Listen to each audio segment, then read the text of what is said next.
The Cumbres and Toltec is a historic railroad made famous by a popular movie franchise. Come along and find out all about it. Welcome back to my channel.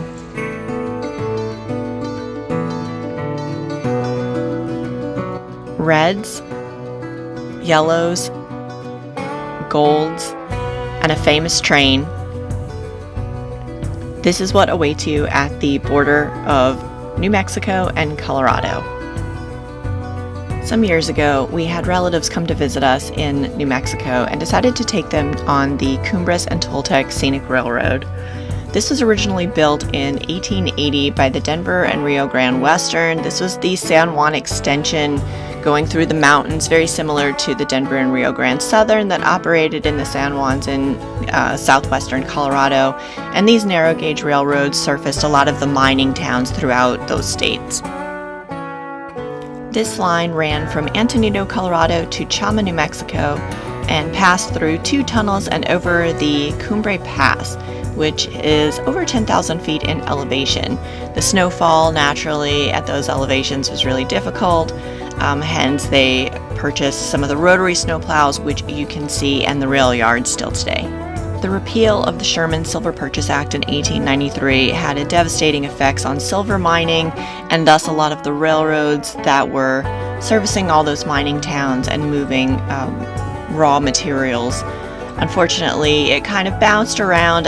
World War II kind of saw a little bit of an increase of activity, but ultimately the railroad kind of fell into disrepair, disuse. And Denver and Rio Grande Western ultimately filed with the Interstate Commerce Commission to abandon its remaining rail line.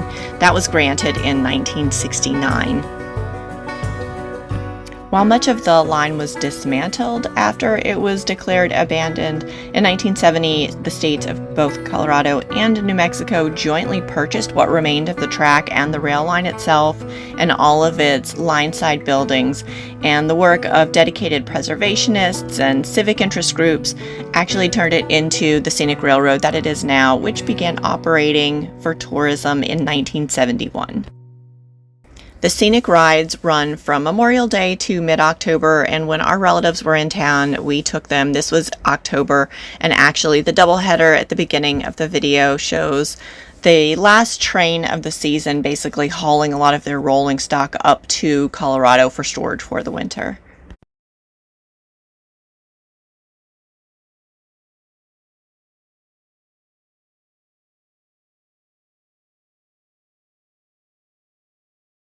The Cumbres and Toltec Scenic Railroad further became immortalized in pop culture when it was used as the iconic Dunn and Duffy circus train in the 1989 film Indiana Jones and the Last Crusade. Engine number 484 was repainted in the colors of the fictional Pueblo and Chama Railroad and used as the engine pulling the circus train. At the station now you can still find the banners that were used on the train, and though the trains themselves have been painted back, it is still in operation today. Who can forget the iconic water tower scene in which young Indiana Jones swings around on the water tower? This water tower is still there. It was not part of the original railroad. It was built exclusively for the film. The large tank portion, I believe, blew away in a windstorm some years ago, but the framework itself is still there, and you can see it as you ride past it on the train.